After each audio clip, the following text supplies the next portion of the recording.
Il y a quelque chose de très étrange dans ce dessin animé qu'on pense connaître depuis toujours.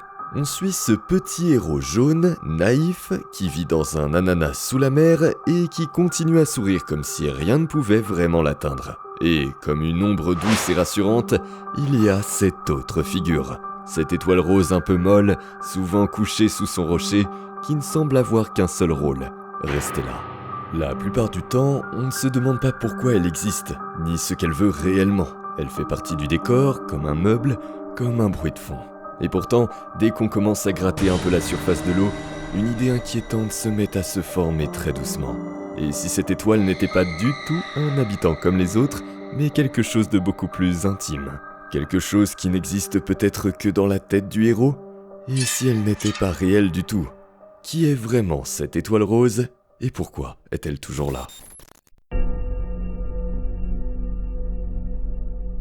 Quand on observe les habitants du Bikini Bottom, chacun semble avoir une place bien définie. Le propriétaire avare du restaurant vit pour l'argent et le pouvoir, son existence entière tourne autour de son commerce. Le voisin grincheux est rongé par ses frustrations, son art, son désir de reconnaissance. L'écureuil venu de la surface a une origine claire, une mission, une identité forte, presque trop adulte pour ce monde absurde. Mais quand on se penche sur l'étoile rose, quelque chose cloche immédiatement. Elle n'a pas de travail, pas de rêve clairement exprimé, pas de but, pas même une réelle volonté d'évoluer. Elle ne cherche rien, ne construit rien, ne désire rien. Elle est simplement là, comme en attente permanente. Cette absence devient particulièrement frappante dans l'épisode Le Grand Perdant Rose. L'étoile décide soudainement de réussir dans la vie, mais au lieu de se poser la question de ce qu'elle veut vraiment, elle se contente d'observer le héros jaune et de le copier dans les moindres détails. Sa façon de parler, de marcher, de travailler, de penser. Elle ne se découvre pas, elle imite. Et c'est là que quelque chose de profondément troublant se produit. L'étoile ne devient meilleure qu'en devenant quelqu'un d'autre. Elle n'existe que par reflet. Et lorsque cette imitation fonctionne, lorsque la réussite semble enfin lui sourire, le héros, lui, s'effondre. Il devient jaloux, perdu, presque dépressif, comme si une partie de lui-même venait de lui être arrachée. Ce moment est clé parce qu'il transforme l'étoile non plus en ami, mais en part de lui, une part qui prend trop de place. Et plus on regarde la série attentivement, plus un détail revient sans cesse. Dans combien d'épisodes l'étoile rose existe-t-elle réellement sans le héros? Très peu. Presque toutes ces scènes sont liées à lui, presque tous ses dialogues lui sont adressés, comme si cette présence n'avait aucune raison d'être quand l'éponge jaune n'est pas là. Même son lieu de vie renforce cette idée. L'étoile vit sous une pierre. Pas une vraie maison, pas de mur, pas de souvenirs visibles, pas de photos, pas de passé accroché au mur. Juste un rocher posé sur le sol. Symboliquement, c'est lourd, fermé, presque primitif. Ce n'est pas un endroit où l'on vit, c'est un endroit où l'on se cache. L'étoile ne rentre pas chez elle, elle disparaît sous quelque chose, comme une idée qu'on enfouit profondément. Un autre élément troublant, c'est l'absence totale de cohérence psychologique. Parfois, l'étoile est d'une stupidité presque dangereuse, incapable de comprendre la moindre situation.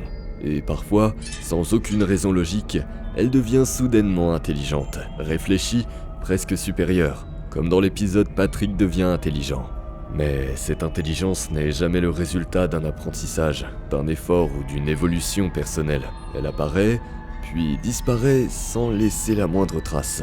À la fin de l'épisode, tout revient exactement à l'état initial, comme si rien ne s'était passé. Dans la vraie vie, une personne change, garde des souvenirs, porte les conséquences de ses expériences. Une construction mentale, elle, ne grandit pas. Elle s'adapte uniquement à ce dont l'esprit a besoin à l'instant T. Dans la carte super rare, l'étoile manipule clairement le héros. Elle ment, elle pousse à l'obsession, elle entretient l'angoisse, allant jusqu'à détruire mentalement celui qu'elle est censée soutenir. Pourtant, le monde autour ne réagit presque pas. Il n'y a pas de réelle punition, pas de vraie remise en question. Comme si ses actes n'avaient pas le même poids que ceux des autres. Dans l'épisode Les parents de Patrick, sa famille apparaît soudainement. Ils parlent, ils interagissent, ils justifient l'existence de l'étoile. Puis, aussi vite qu'ils sont apparus, ils disparaissent à jamais. Aucun autre épisode ne les mentionne. Aucun souvenir, aucune continuité. Cela ressemble étrangement à ce que l'on observe chez certaines personnes très solitaires dans la vraie vie. Quand l'esprit a besoin de cohérence, quand il a besoin de combler un vide, il invente des éléments pour rendre une situation acceptable. Des souvenirs, des figures, des histoires.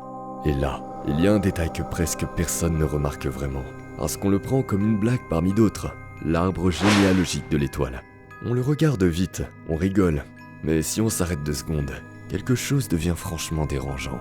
On découvre que Patrick serait, soi-disant, le cousin de Gary, le petit escargot domestique du héros. Oui, son animal de compagnie et son meilleur ami seraient de la même famille. Et étrangement, personne ne trouve ça bizarre. Tout le monde l'accepte comme si c'était parfaitement normal. Mais si on regarde ça à travers la théorie, tout change complètement. Parce que ça ressemble moins à une vraie parenté et beaucoup plus à ce que ferait un esprit qui mélange tout. L'ami imaginaire, l'animal qui sert de réconfort, toutes les figures rassurantes finissent par appartenir au même monde intérieur.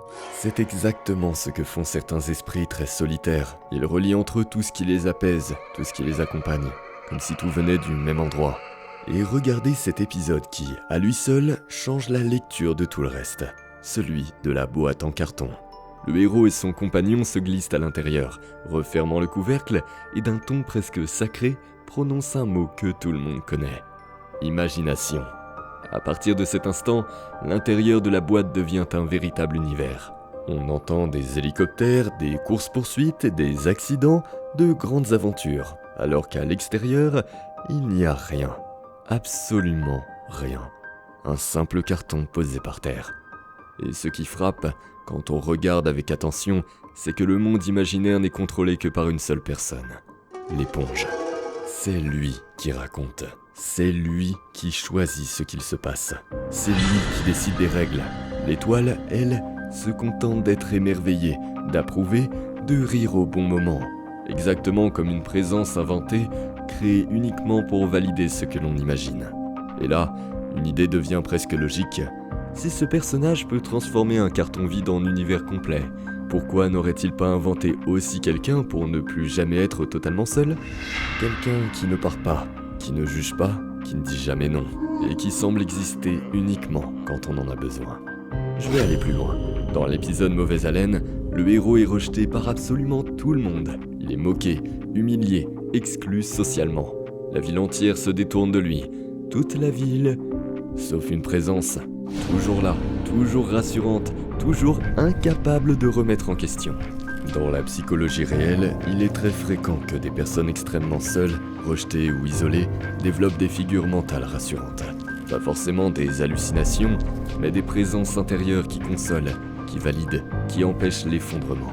L'étoile agit exactement comme ça. Elle ne confronte jamais, elle protège. Elle devient un bouclier émotionnel. Il y a bien un épisode où l'étoile n'est pas présente et Bob se retrouve seul. Il s'appelle Une journée sans Bob l'éponge. Le héros est enfin seul, totalement seul, sans cette présence rose, sans cette voix stupide et rassurante qui l'accompagne habituellement. Et il craque, il perd ses repères, il panique, il sombre. Parce que cette étoile n'a jamais été qu'un ami, elle a toujours été une béquille mentale, un soutien artificiel créé pour survivre à un monde trop dur. L'étoile pose les questions que le héros n'ose pas poser, fait les erreurs qu'il ne veut pas assumer, lui permet de rester enfant dans un univers adulte, froid et parfois cruel.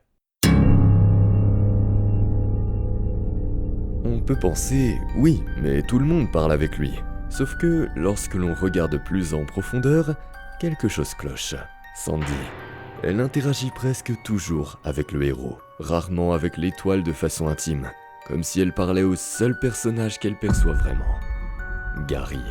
Le petit escargot ne reconnaît presque jamais la présence de l'étoile. Il regarde ailleurs, il l'ignore, comme si, pour lui, il n'y avait rien. Pas proche pour un soi-disant cousin. Plancton. Il n'a absolument aucun intérêt pour Patrick. Pas un plan, pas une manipulation, rien. Comme s'il comprenait qu'il n'y a rien à en tirer. Et là, une hypothèse glaçante apparaît. Et si tout le monde faisait semblant ? Non pas pour Patrick, mais pour protéger l'éponge, trop fragile pour affronter la vérité. Il joue le jeu, comme on le ferait avec un enfant qui s'invente un ami pour survivre. Et si cette étoile rose n'avait jamais existé? Et si elle était née de la solitude, du rejet, de la pression constante de l'exploitation du capitaine Krabs, qui a un secret terrifiant dans lequel j'ai déjà fait une vidéo? Patrick est une projection, une partie de l'esprit du héros jaune. Quelque chose de simple, de stupide, de rassurant. Le plus effrayant dans cette théorie, ce n'est pas que cette étoile n'existe pas réellement, c'est que le héros en a besoin pour continuer à vivre.